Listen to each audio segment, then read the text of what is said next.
찬송가 290장을 부르시겠습니다. 290장입니다.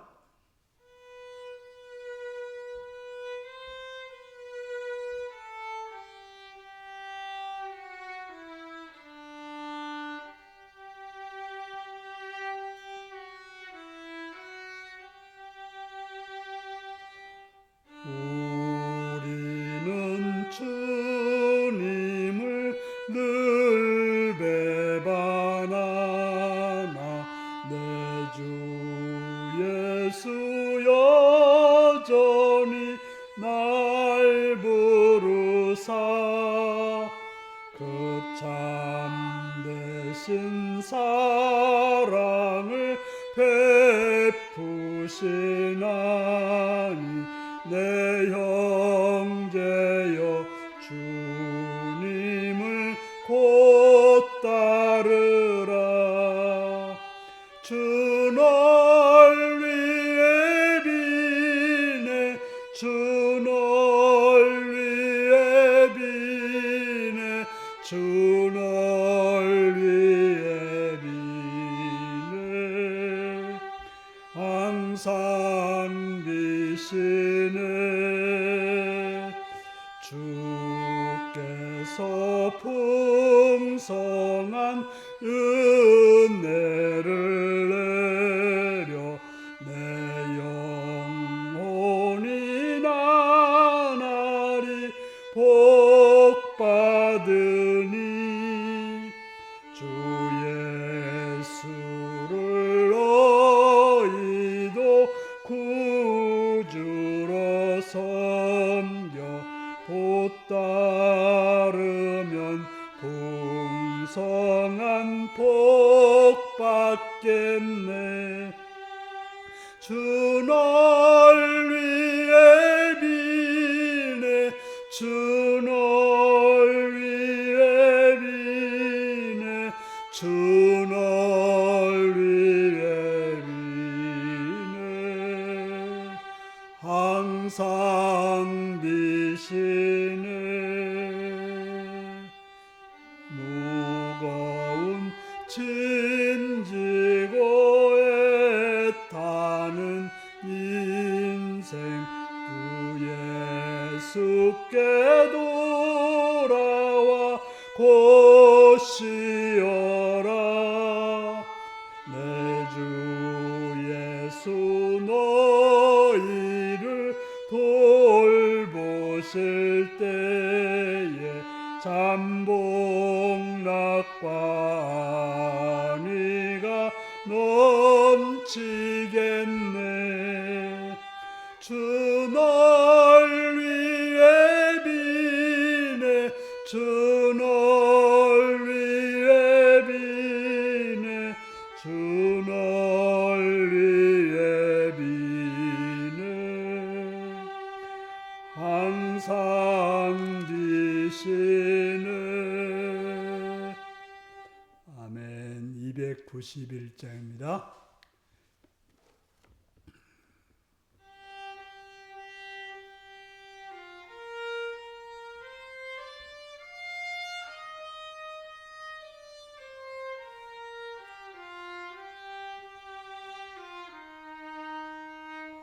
외롭게 사느니 그 누군가 맘 아파 헤매는 그대로다. 십자가 형틀에 너 위에 상하신 하나님 독생자 왜 잊었나. 오직 주 예수님 널 돌보신다. 오직 주 예수님 널 사랑해. 손잡아 내 길 인도하시는 사랑의 주 예수 오 하나님.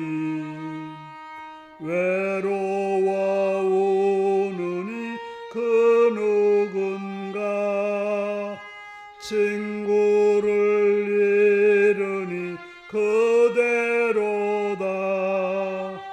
모두 널 버려도 내 죄를 속하신 참친구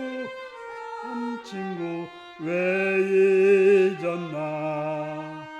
오직 주 예수님 널 돌보신다. 오직 주 예수님 널 사랑해. 손잡아 내 길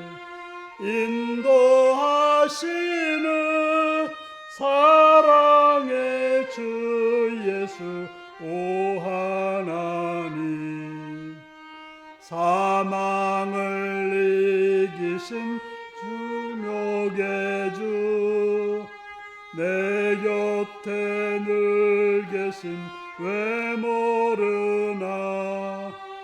주 말씀 따라서 사는 이 누구나 외롭지 않으며 즐거우리. 오직 주 예수님 널 돌보신다. 오직 주 예수님 널 사랑해. 손잡아 내 길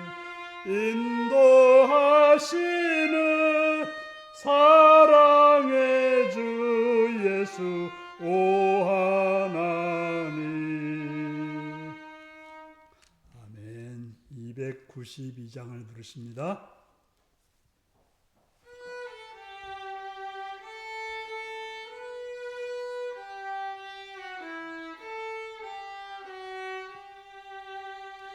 주 없이 살 수 없네 죄인의 구주여. 그 귀한 보배 피로 날 구속하소서.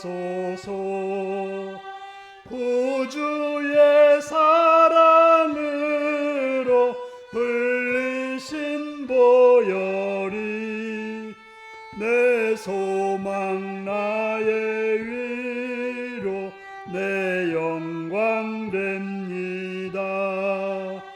주 없이 살 수 없네 나 혼자 못 서리. 힘없고 부족하며 지혜도 없도다. 내 주는 나의 생명 또 나의 힘이라. 주님을 의지하여 지혜를 얻으리. 주 없이 살 수 없네 내 주는 아신다. 내 영의 깊은 간구 마음의 소원을 주밖에 나의 마음 네 알아주리요. 내 마음 위로하사 평온케 하시네. 주 없이 살 수 없네 세월이 흐르고 이 깊은 고독 속에 내 생명 끝나도 풍랑일 때 날 지켜주시니 내 곁에 계신 주님 늘 힘이 됩니다.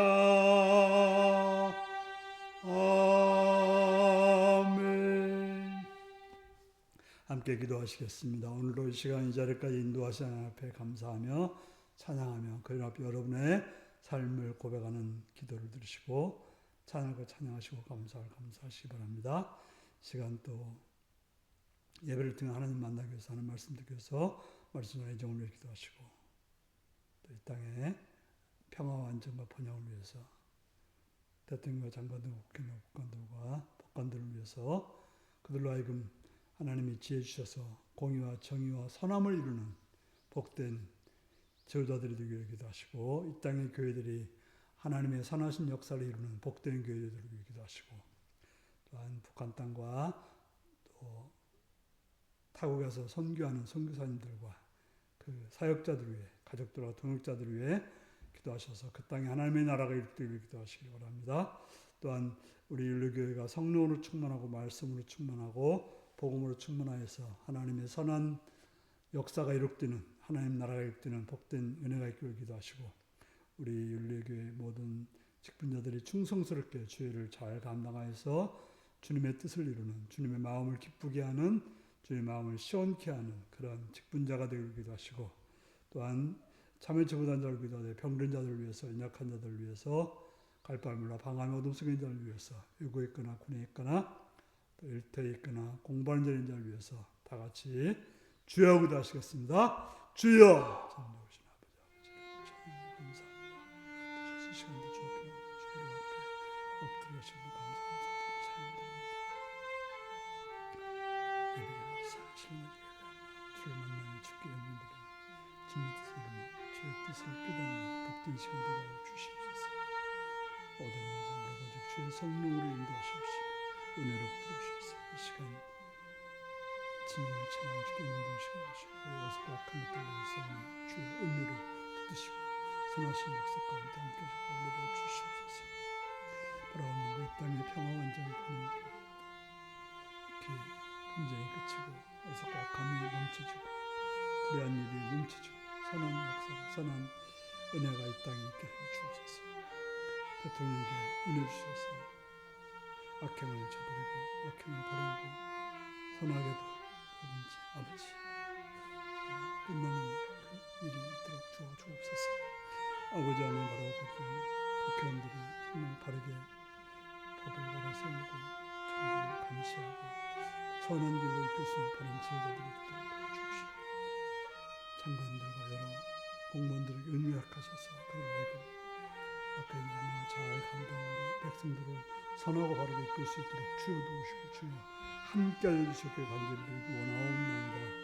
바라옵는 아버지 법관들이 법을 바르게 집행함으로 선한 역사를 이루고 아름다운 역사를 이루는 복된 은혜가 있도록 주여 도우시고 주여 함께 주여 복을 내려 주시옵소서. 주님 또한 바라옵는 것 땅의 교회들을 붙드셔서 하나님의 은혜 하나님의 선하신 뜻 가운데 복된 교회 선한 교회 아름다운 교회 인도하시옵소서. 주의 나라와 주의 뜻을 이루는 아름다운 교회들 있어서 또한 선교지와 북한 땅에 사역하는 주의 사역자들을 기억하시고 그 사역을 통해 그 땅에 하나님 나라의 뜻 하나님의 선한 역사를 하나님 도와 주시옵시며 그래서 그들을 통해서 주의 복음을 전해지며 함께하며 또한 등짝을 협력하여 세우시되 아버지 역사에 주시옵소서.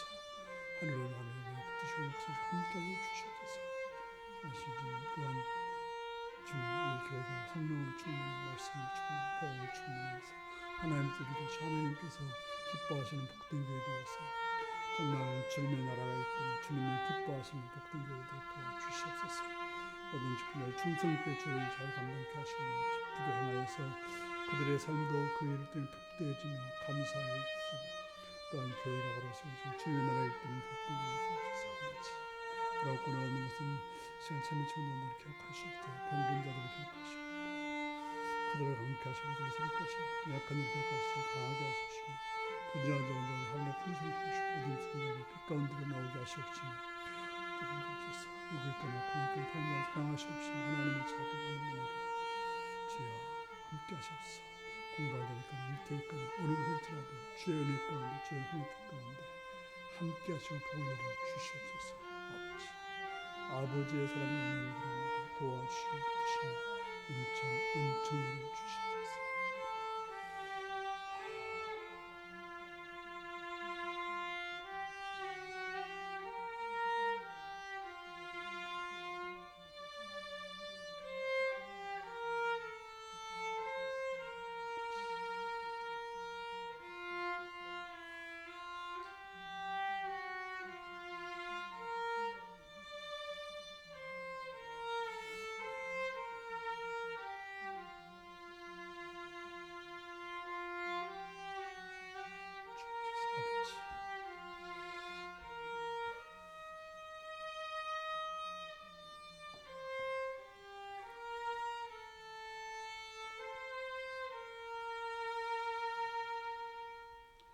자비로우신 아버지의 이름을 찬양하며 감사합니다. 이 시간 노래를 불러서 주 앞에 엎드리게 하시니 감사합니다.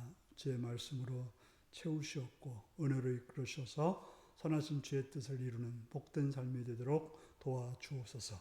예수님의 이름으로 기도하옵나이다. 아멘.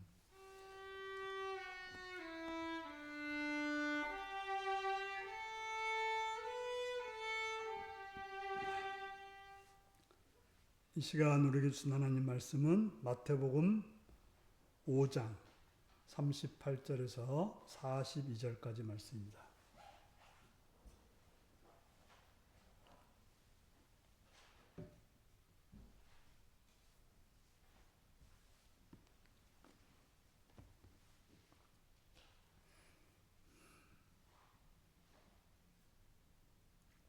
마태복음 5장 38절에서 42절입니다. 교독하십니다. 또 눈은 눈으로 이는 이로 갚으라 하셨다는 것을 너희가 들었으나 나는 너희에게 이르노니 악한 자를 대적하지 말라. 누구든지 내 오른편만 치거든 왼쪽도 돌려대며 또 너를 고발하여 속옷을 가지고자 하는 자에게 겉옷까지도 가지게 하며 또 누구든지 너로 억지로 어디를 가게 하거든 그 사람과 심리를 동행하고 내게 구하는 자에게 주며 내게 꾸고자 하는 자에게 거절하지 말라. 아멘. 사랑하고 축복합니다. 예수님을 사랑하신다. 아멘 하시기 바랍니다. 아멘. 이 시간 말씀을 듣고 은혜 받기 원하시면 아멘 하시기 바랍니다. 아멘. 오늘은 마태복음 5장 38절에서 42절 말씀을 가지고 눈은 눈으로 이는 이로 라는 제목으로 말씀을 나누겠습니다. 오늘 말씀 제목이 무엇입니까? 눈은 눈으로 이는 이로. 중국 강소성 서산에서 이런 일이 있었다고 합니다. 양봉을 하는 한 농부가 벌꿀통을 지키기 위해서 벌꿀통 주위에 개를 한 마리 묶어 두었다고 합니다. 이 개가 배가 고팠는지 아니면 심심풀이를 그랬는지 알 수는 없으나 벌꿀 2마리를 잡아먹었다고 합니다. 그러자 그 사실을 본 벌꿀들이 3개의 벌통에서 일제히 쏟아져 나와서 개를 보복 공격했고 그것을 본 농부가 놀라서 꿀벌들을 쫓고서 개를 구출했지만 개는 이미 탈진 상태에서 곧 죽고 말았다고 합니다. 아무 생각 없이 보이는 벌일지라도 그의 동료가 죽는 것을 보고서 일제히 보복 공격을 가해서 그 개를 죽게 했다는 것은 너무하지 않았나 하는 생각이 듭니다. 우리는 어떻습니까? 우리 모두도 이러한 모습이 있지는 않습니까? 우리가 어떤 사람에게 어떤 해를 입었다면 어떻게 하겠습니까? 혹시 벌이 했던 것 이상으로 하지는 않을까요? 벌이 그러하듯이 분냄, 보복, 복수하려는 모든 성향은 인간의 마음 깊이에 있습니다. 우리는 어린 시절부터 그런 마음을 가지고 있습니다. 이것은 인간의 타락과 원조의 가장 끔찍하고 추한 결과입니다. 가인이 그랬고 에서가 그러했고 요셉의 형들이 그러했습니다. 그래서 하나님은 이스라엘에게 율법을 주어 이 같은 철저한 혼란 상태를 어느 정도 줄여보려고 그들에게 특수법을 주었던 것입니다. 이 법이 뭡니까? 눈은 눈으로 이는 이로라고 하는 것입니다. 바로 이 법은 어떤 문제를 해결할 때 공평과 동등의 원리를 가지고 해결하라고 하는 것입니다. 실제로 어떤 공평하게 보복하는 것이 아니라 자기의 화에 의해서 무시했다고 사람을 죽이는 경우도 있지 않습니까? 그런 식으로 하지 말라는 거죠. 만일 어떤 사람이 다른 사람의 눈을 빼어낸다면 어떤 일이 벌어지겠습니까? 우리가 이제 눈이 잘못돼가지고 병원에 가서 제대로 빼낼 수 있다면 그건 삽니다. 그러나 사람이 강제로 눈을 빼내면 그 눈 빼는 것 때문에 죽을 수도 있게 되는 것입니다. 성경 분명히 말하기를 눈은 눈으로 라고 말합니다. 만일 어떤 사람이 이를 부러뜨렸다면 피해자는 그 이 하나를 부러뜨릴 권리가 있다라고 말하고 있습니다. 형벌이라고 하는 것은 그 범죄에 부합하는 것이야 하며 그것을 초과해서는 안 된다고 하는 것입니다. 그래서 이런 죄를 지었으면 법원에서는 그 죄에 맞게끔 형벌을 가해야 된다고 하는 것입니다. 그것이 바로 모세 율법의 목적인 것입니다.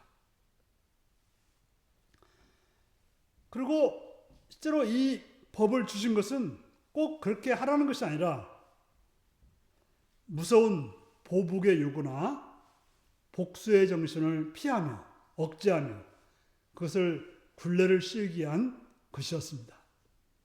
바로 더 큰 범죄를 막기 위해서 눈은 눈으로 이는 이라고 하는 그런 법을 주셨다고 하는 것입니다. 더 중요한 것은 이 법이 개개인에게 주어진 법이 아니라는 것입니다. 개개인이 네가 내 눈 상했어 나도 네 눈 빼야지 이렇게 하라는 것이 아닙니다. 바로 이 법을 시행함에 있어서 질서에 책임지고 있는 재판관들에게 이 일을 하라고 주셨다고 하는 것이에요. 하나의 재판관이 적용해서 할 일이라는 거예요. 어떤 사람이 이만큼 손해를 봤으니까 너에게도 이만큼 보상해라 이렇게 말할 수 있지 내가 가서 직접 빼앗거나 내가 해를 가할 수는 없다고 하는 것입니다. 그래서 이스라엘 백성들은 어떤 문제가 생기면 그 분쟁거리를 가지고 재판관에 가서 그 문제를 해결해달라고 했던 것입니다. 우리가 유명한 솔로몬 재판도 있지 않습니까? 내 아이가 죽었고 그런데 남의 아이가 죽고 내 아이를 빼앗겼잖아요. 그 문제를 가지고 이제 당시에 최고의 재판관은 왕이었기 때문에 왕한테 가져온 것입니다. 그래서 재판관이 할 일은 눈은 눈으로, 이는 이로 정확하게 그렇게 갚을 수 있도록 주선하는 것이 재판관의 역할이었던 것입니다. 그러므로 이 법은 사사로운 개인을 위한 것이 아니라 국가에서 임명받은 그런 법관에 의해서 이 법이 집행되어야 했다고 하는 것입니다. 그렇게 함으로써 공평과 의의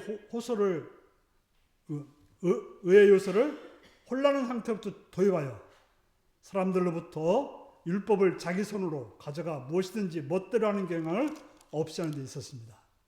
바로 율법이 이렇게 됐으니까 내가 마음대로 해야지가 아니라 바로 재판관을 통해서 공평과 정의를 이루는 그런 일을 하려고 했다고 하는 것입니다.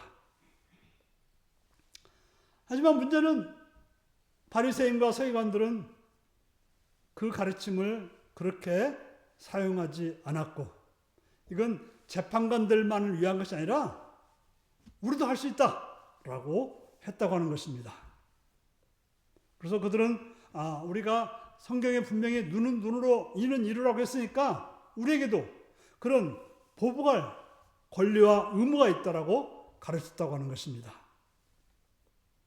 그래서 그 유명한 베니스의 셰익스피어의 희곡 중에서 베니스 상인이라는 게 있지 않습니까? 거기서 샤일록이 어떻게 해요? 빚을 안 갚으니까 그 자기 빚을 진 사람에게 뭐라고 처음에 약속했죠? 네가 빚을 안 갚으면 내 가슴에 한 파운드를 내가 떼내겠다. 바로 자기는 빚 대신 한 파운드를 받겠다라고 이제 재판을 건 거지 않습니까? 물론 뭐라고 그래요? 그 재판관이. 떼내긴 하되 살만 떼내야지 피 한 방울 흘려서는 안 된다 하는 법 때문에 결국은 그것을 실행하지 못하죠. 우리가 이 말씀을 생각할 때 먼저 생각할 것은 산상설교를 우리가 어떤 일상에서 지켜야 될 윤리 규범이나 규칙으로 간주해서는 안 되는 것입니다. 우리가 산상순을 들었을 때 그러면 우리는 이런 식으로 규칙을 우리가 무슨 법을 따르듯이 그런 식으로 이런 것을 간주해서는 안 된다고 하는 것입니다. 기독교인들은 어떤 문제가 생기면 성경에 이런 말이 있지, 이렇게 해야지, 이러라고 이 말씀을 주신 것은 아니라고 하는 것입니다.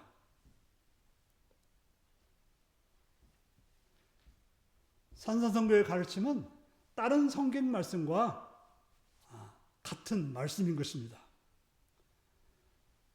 바로 예수님 우리에게 주신 본문은 어떤 환경과 상태에 있든 우리가 해야 할 일의 어떤 완전한 목록, 우리가 이때 이렇게 해야 된다라고 정해주는 그런 말씀이 아니라고 하는 것입니다. 우리가 산상순에서 늘 듣고 보는 이야기가 뭡니까? 우리 자아에 대해서 죽어야 된다라고 말하고 있습니다. 마음이 가난해야 되고 온유해야 되고 긍휼해야 되고 의에 줄이고 굶주려야 되고 의에 목마르고 굶주려야 되고 하는 그런 자아에 대해서 죽어야 된다라고 한 말을 우리 근본을 가지고 이 말씀들을 봐야 되는 것입니다. 바로 우리는 자아가 죽고 있는지 아닌지를 시험할 수 있게 하는 몇 가지 방법을 우리에게 보여주기 위해서 오늘 말씀을 주고 있다는 것입니다. 바로 그 방법이라고 하는 것은 주께서 원리를 설명하기 위해서 그저 몇 가지 예를 든 것이지 어떤 법 조문으로서 주신 것은 아니라고 하는 것입니다. 예수님은 첫 번째 뭐라고 말합니까? 누구든지 내 오른뺨을 치거든 왼편도 돌려대며 라고 말하고 있습니다. 악한 자들에게 대적하지 말아야 되는데 대적하지 않을 뿐 아니라 누구든지 내 오른뺨을 치거든 왼편도 돌려대라고 말씀하고 있습니다. 자, 이 말씀이 무슨 뜻일까요? 우리에게는 보복정신이 없어야 되며 우리에게 가해지는 가해나 악에 대하여서 방어하고 복수하려는 욕망을 제거해야 된다라고 말하고 있습니다. 우리가 당했으니까 나도 보복해야 된다 하는 그런 정신을 제거해야 된다고 하는 것입니다. 주님은 이 문제를 신체적인 문제부터 시작하고 있습니다. 주님은 어떤 사람이 와서 무작정 여러분들을 뺨을 후려 갈겼다고 합시다. 여러분들은 어떻게 하고 싶습니까? 즉각 되받아쳐 그를 보복하려고 합니다. 얻어맞는 순간 우리는 보복하려 합니다. 우리 주님은 여기에 관심을 가지고 있습니다.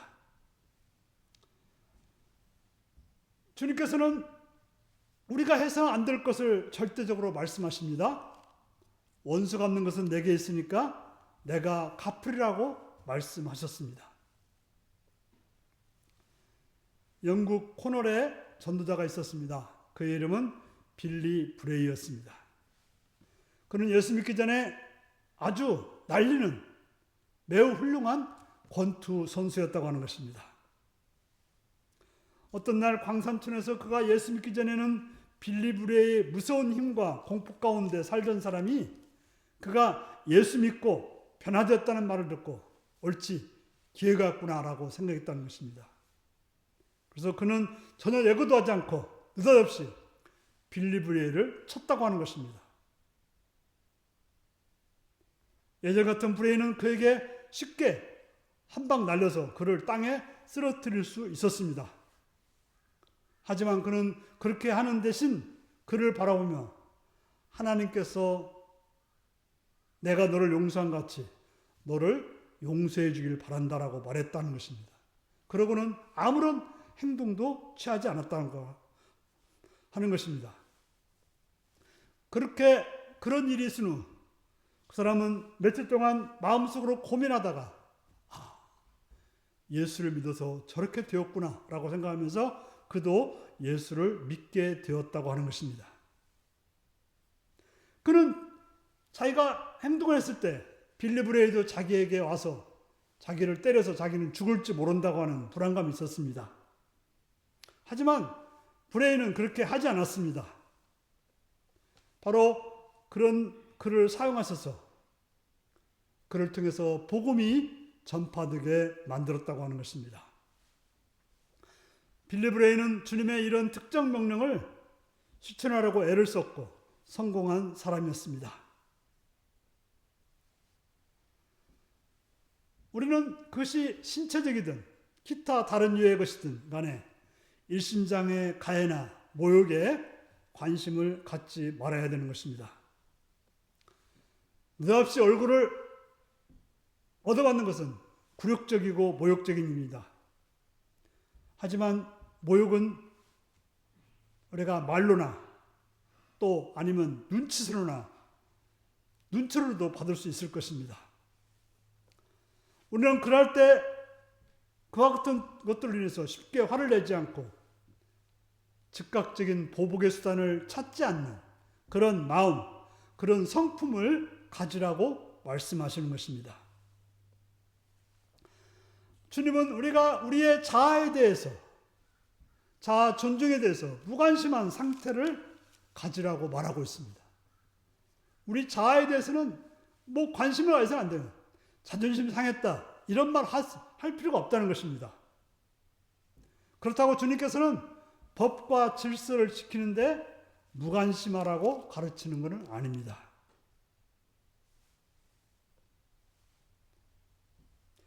다른 밤을 돌려드는 것, 다시 말해서 나라에 어떤 악한 일이 일어나건 질서가 있건 혼란이 있건 상관이 없다는 그런 뜻은 아닙니다.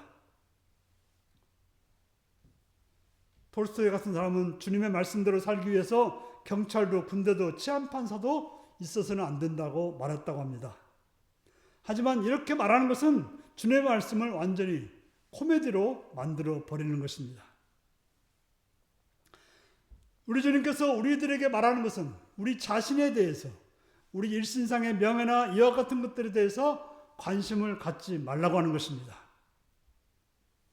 하지만 법과 질서주의나 약자나 돌보는 이 없는 사람들을 보호하는데 무관심하고는 관리가 먼 것입니다. 우리의 그 자아에 대해서 말하는 것이지 어떤 불법이 자행되는 것을 그냥 놔두라고 말하는 것은 아닌 것입니다. 우리는 한 사람의 시민으로서 악한 죄를 제재받고 억제되어야 함을 인정하는 것입니다. 어떤 술주행부에 와서 또 아니면 미친 사람이 와서 여러분의 오른밤을 칠 때 왼밤도 때려 라고 말한다고 하는 것은 주님의 말씀을 우스꽝스럽게 만드는 결과인 것입니다. 왜냐하면 그 사람이 우리를 때리는 것은 취했기 때문에, 미쳤기 때문에 나를 찌르는 것이지 나에게 모욕을 주거나 나에게 어떤 가해를 주려고 하는 것은 아닌 것입니다.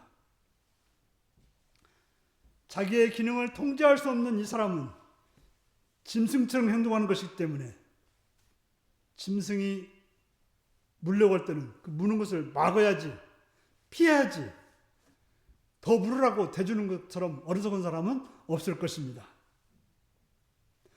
그 사람들은 알코올 때문에 또 자기 정신상태가 정상되지 않기 때문에 하는 것이지 나에게 어떤 모욕 주는 것에 관심은 없습니다.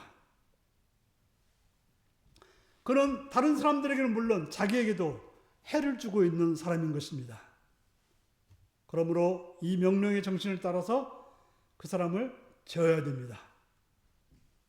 사람들은 나는 모욕받았다, 나는 얻어맞았다, 그러므로 방해자설을 펴야겠다, 내 명예를 지켜야겠다고 말을 합니다. 내 명예가 쉽기 때문에 나는 보복해야 된다고 말하는 것이죠. 그래서 명예훼손죄로 고발도 하고 그렇지 않습니까? 바로 우리는 이러한 정신을, 이러한 마음을 가지지 말고 쫓아내라고 주님은 말씀하고 있는 것입니다. 두 번째로 주님께서는 겉옷과 속옷의 신뢰를 들고 있습니다. 너는 송사하여 속옷을 가지고자 하는 자에게 겉옷까지 가지게 하며. 누가 송사해 가지고 내 속옷을 가지고자 하는 사람에게 겉옷까지 벗어주라고 말하고 있습니다. 여기서 주님은 우리의 권리, 법적 권리를 주장하는 경향에 대해서 관심을 가지고 말씀하고 있습니다. 우리에게는 어떤 권리가 있다는 것이죠. 주님은 내 속옷을 요구하러 법정에 가서 송사하는 사람의 신뢰를 말하고 있습니다. 유대법에 의하면 속옷을 송사해서 뺏을 수는 있지만 겉옷에 대해서는 송사할 수 없게 되어 있습니다. 우리가 이제 율법서를 보면 겉옷이라고 하는 것은 보통 가난한 사람들에게는 이불과 같은 거예요. 그래서 밤에 춥기 때문에 그 이불이 없으면, 속옷이 없어도 그냥 살 수 있지만 겉옷이 없으면 밤에 얼어 죽게 된다는 거예요. 그래서 겉옷에 대해서는 빼앗을 수 없는 최소한의 것이라고 말하고 있습니다. 지금 같으면 속옷 뺏겠다고 말하는 사람이 없겠지만 그 과거에는 그만큼 옷들이 귀중했기 때문에 이야기가 나오는 것입니다. 그래서 유대법에 하면 속옷을 요구해서 빼앗을 수는 있지만 겉옷을 요구해서 송사할 수는 없다고 말하고 있습니다. 하지만 주님께서는 네 속옷을 빼앗으려는 자에게 겉옷까지 주라고 말하고 있습니다. 여기서 문제가 되는 것은 우리가 앞에서는 어떤 우리의 자존심의 문제라면 여기는 법적 권리를 말하고 있습니다.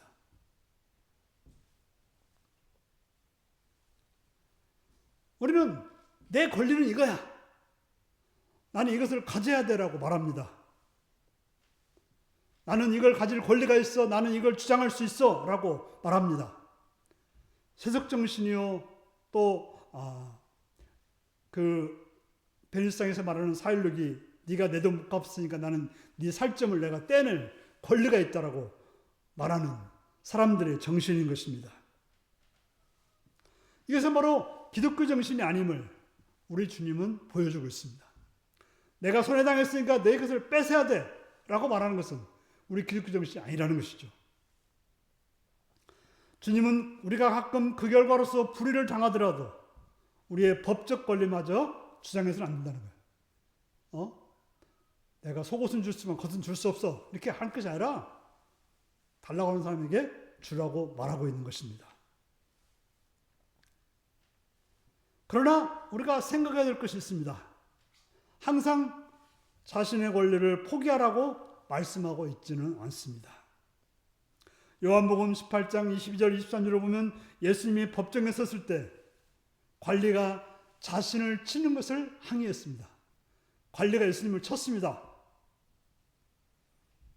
그런데 예수님께서 잘못한 것도 없는데 무조건 치는 그들의 행동에 대해서 항의했습니다. 죄도 없는데 왜 치냐는 것이죠.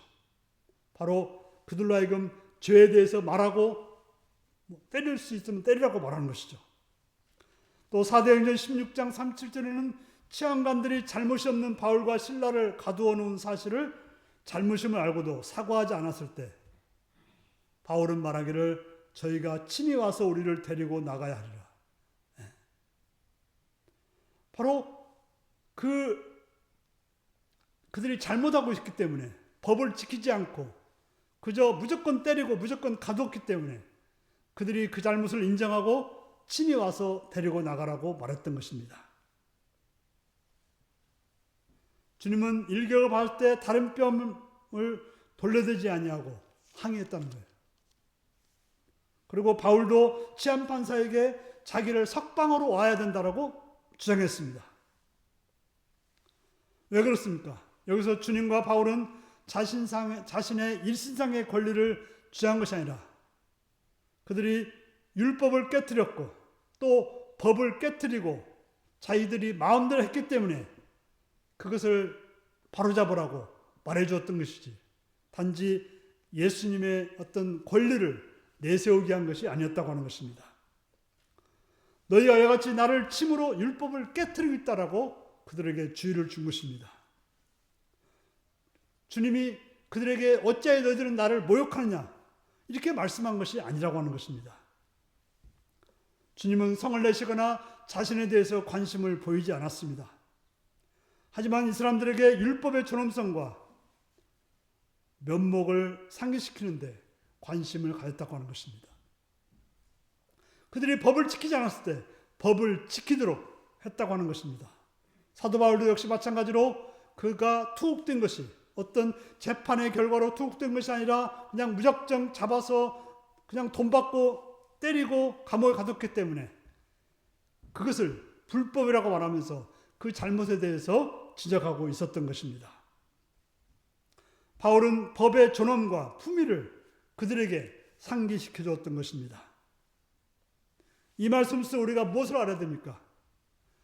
기독교는 법을 준수해야 될 것을 믿어야 되는 것입니다. 그러므로 기독교는 일상에 일어나는 모든 것에 대해서 받아들여도 불의, 불공평에 대해서는 항의하고 따져야 되는 것입니다. 내가 어떤 불의함을 당할 수는 있지만 그러나 법이 잘못됐을 때 우리는 그것을 따져야 되는 것입니다. 어찌 보면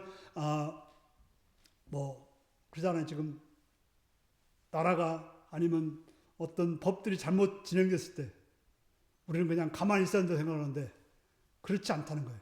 법이 잘못된 것에 대해서는 항의하고 그에 대해 말해야 된다고 말하고 있는 것입니다. 세 번째로 누구든지 너로 억지로 오리를 가게 하거든 그 사람과 심리를 동행하고라고 말씀하고 있습니다. 오리를 가자고 강요했던 일은 고대 세계에 매우 흔히 있었던 습관을 말합니다. 바로 우리가 이제 그 구레네 시몬 이야기를 아시지 않습니까? 구레네 시몬이 어땠어요? 구경하다 갑자기 예수님 대신 뭘 지라고 했어요? 십자가를 지라고 강요받은 것입니다. 그 사람들은 무슨 짐을 운반할 일이 있으면 그냥 지나가는 사람들 아무나 잡아다가 이걸 운반하라고 했던 거예요. 그때 그들은 뭐라고 하면 오리를 누구든지 시킬 수 있다라고 법적으로 정해놨어요. 오리면 지금으로 2kg 정도. 여기서 어떤 가리산 정도라고 볼 수 있는데요. 이 정도를 무조건 사람을 데려다가 쓸 수 있었던 것입니다.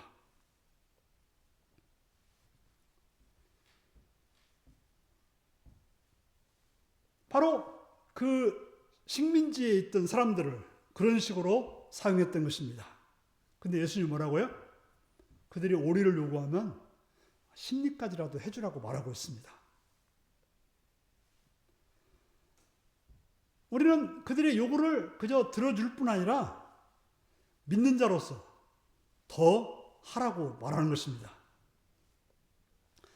우리는 정부가 우리에게 뭔가를 요구하면 내가 왜 해야 되냐고 분개하게 됩니다. 우리는 싫어하는 법을 제정하고 요구하는 정부를 보게 됩니다. 이때 우리는 복종할 수 없다고 합니다. 우리 주님은 이러한 태도를 정죄하고 계십니다. 세금 문제도 그렇습니다. 우리 주님은 이러한 일에 분개해서 안 될 뿐 아니라 기꺼이 행하라고 말씀하고 있습니다. 만약 여러분들이 어떤 일을 행하고 있는데 누가 와서 오리를 가져고 한다면 기쁘게 할 뿐 아니라 심리도 가져야 된다고 말하고 있습니다. 만약 여러분들이 그런 무리한 요구를 들었음에 불구하고 더 해준다면 그 사람들은 어떻게 생각할까요? 도대체 이 사람은 어떤 사람인가? 그로 하여금 이렇게 행하는 것이 도대체 어디에서 어떤 것 때문에 그렇게 행하는가라고 물어보게 될 것입니다. 그들은 어떻게 하면 이 일을 정말 화내고 분내면서 안 하려고 할 텐데 도리어 기쁘게 했다면 참으로 이상한 사람들이라고 말할 것입니다. 그래서 그들은 말할 것입니다. 이 사람은 다르다. 그는 자기 이해관계에 관심이 없는 것 같다. 라는 말입니다. 어떤 내 이해관계가 아니라 요구하는 것에 대해서 들어주는 그런 사람으로 살라고 말하고 있습니다. 기독교인으로서 우리의 마음과 영적 상태는 그 아무 권세도 우리에게 모욕이 될 수 없는 경지에 이르러야 되는 것입니다. 누가 어떻게 한다고 해서 내가 거기에 따라서 이 모욕이다 라고 생각하는 그런 것이 없어야 된다는 것입니다. 마지막으로 주고 빌려주는 문제에 관해서 말하고 있습니다. 내게 구하는 자에게 주며 내게 꾸고자 하는 자에게 거절하지 말라고 말하고 있습니다. 이걸 역시 기계적이며 문자적으로 해석하여 우스꽝스럽게 만들 수도 있습니다. 이 말씀의 정확한 의미를 이렇게 표현할 수 있습니다. 그것은 계속해서 자아 부정에 관한 것입니다. 우리는 그런 말이 있죠. 내 돈은 내 돈이고 네 돈도 내 돈이다. 이게 바로 세상적인 어떤 논리입니다.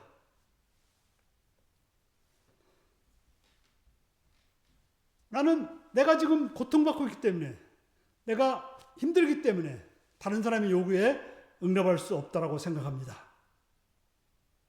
그러나 주님은 그 정신이 바르지 않다라고 말하고 있습니다. 그들이 얼굴에 한 대 맞았던, 옷을 빼앗겼던, 그들이 짐을 지고 가도록 강요당했건, 재산과 부귀를 가난한 사람에게 주라고 강요당했던 간에 주님은 항상 자신만을 생각하는 사람들의 그릇된 정신을 꾸짖고 있습니다. 나만 생각하지 말라는 거죠. 내 권리만을 주장하지 말라는 거죠. 내 자존심만을 말하지 말라는 것입니다.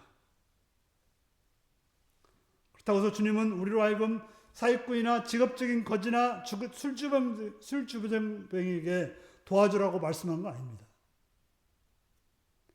거지들도 직업적인 거지들이 있어요. 정말 어려운 것이 아니라 그냥 다른 사람 일하듯이 그런 거지 노릇을 하는 사람이 있습니다. 그런 사람들을 도와주라는 말이 아닌 것입니다. 우리는 사기꾼들로부터, 저도 한번 이제 그 남부터미널에서 그 이제 차를 기다리고 있는데 누가 와서 뜬금없이 표를 끊어달래요. 근데 이게 정말 없어서 그런 것 같지 않고 그냥 돈을 달라는 거예요. 표를 끊어달라는 거예요. 돈을 달라는 거죠. 그래서 이제 물론 제가 한 10,000원 주긴 했습니다만, 이들이 정말 없어서 했다면 정말 잘한 일이지만, 그러나 그런 것을 알고 있다면 그것을 하라는 건 아닙니다. 왜냐하면 그들은 그런 돈으로 뭘 하겠습니까? 술을 마셔보거나 나쁜 일 하는데 사용되기 때문에 그런 사람들을 격려하거나 도우라고 말씀하고 있지는 않습니다.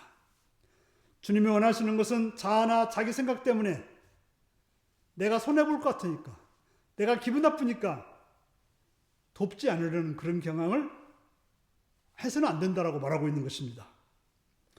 우리는 누군가가 우리를 향해서 도움을 청하거나 무언가 요구할 때 항상 생각해 봐야 됩니다. 누군가 여러분들에게 뭔가를 달라고 했어요? 그때 여러분 어떻습니까? 한 번은 어떤 분이 아주 그 꽃을 잘 키웠길래 혹시 몇 뿌리 얻을 수 있냐고 물었더니 그냥 과감히 거절하더라고요. 그럴 때 어떻게 하는 거죠?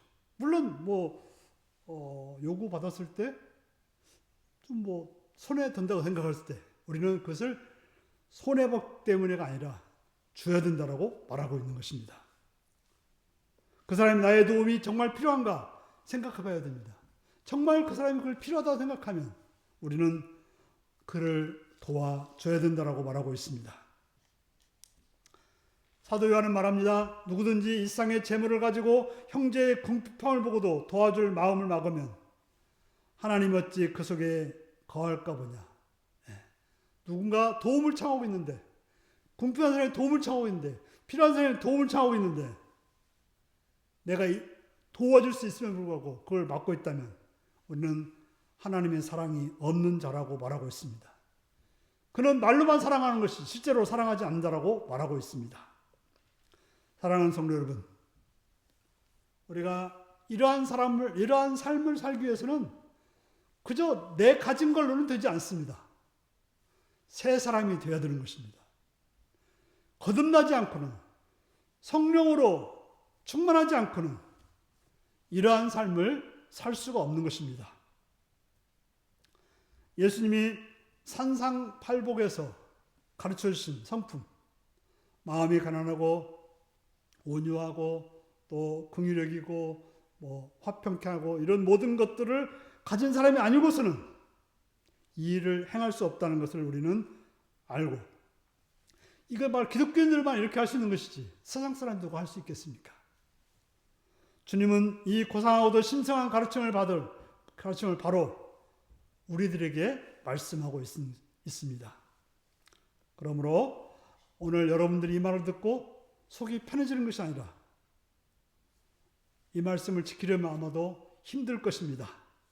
하지만 이것이 하나님 말씀이고 이것이 주님께서 우리에게 순종하기를 바라는 말씀이라는 것을 기억하시고 우리의 실제 생활 속에서 이것을 실천할 수 있는 그런 삶이 되시기 바랍니다.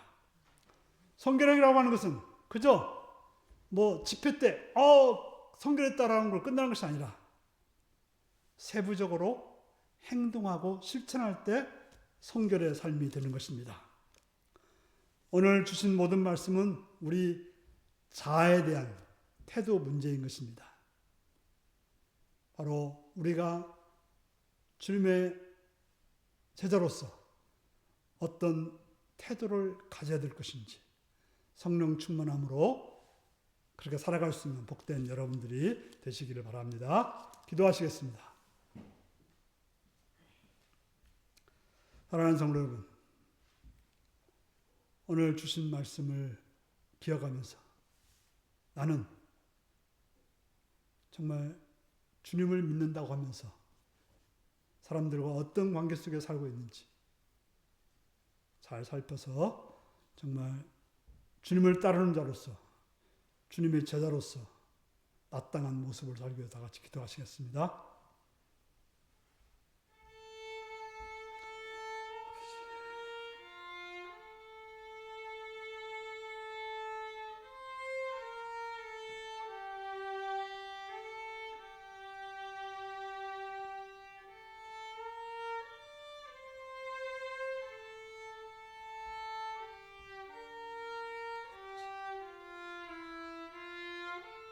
아버지요,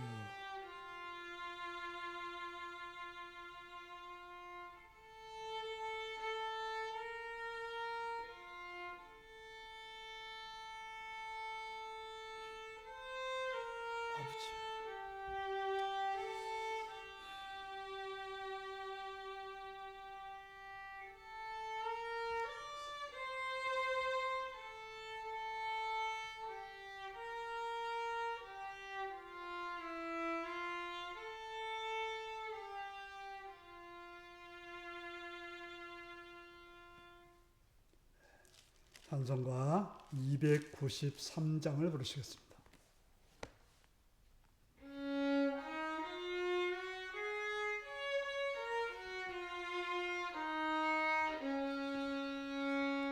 주의 사랑 비칠 때의 기쁨 오네, 근심 걱정 물러가고 기쁨 오네, 기도하게 하시며 희미한 것 물리쳐 주의 사랑 비칠 때 기쁨 오네, 그 큰 사랑 내 맘속에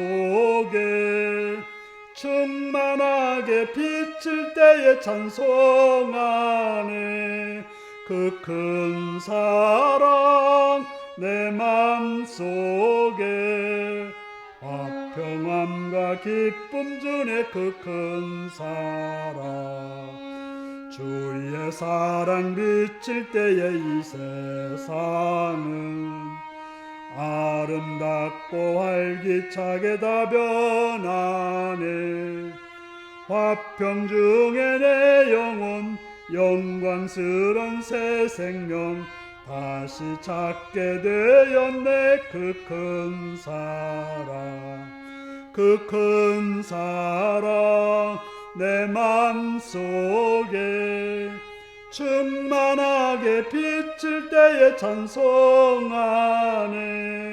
그 큰 사랑 내 맘속에 화평함과 기쁨 주네. 그 큰 사랑, 주의 사랑 비칠 때에 이 세상은 어둠 슬픔 중한 짐이 다 사라져 우리들의 가는 길 밝히 비춰주시며 복을 받게 하시네. 그 큰 사랑, 큰 사랑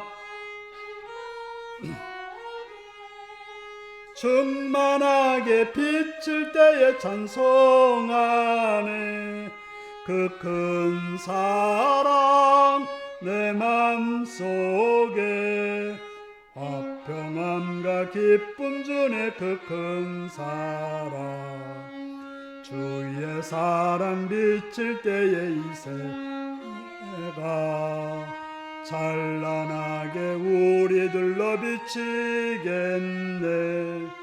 세상 모두 이기고 천국 생활할 때도 주의 사랑 비치네. 그 큰 사랑, 그 큰 사랑 내 맘속에 충만하게 비칠 때에 찬송하네.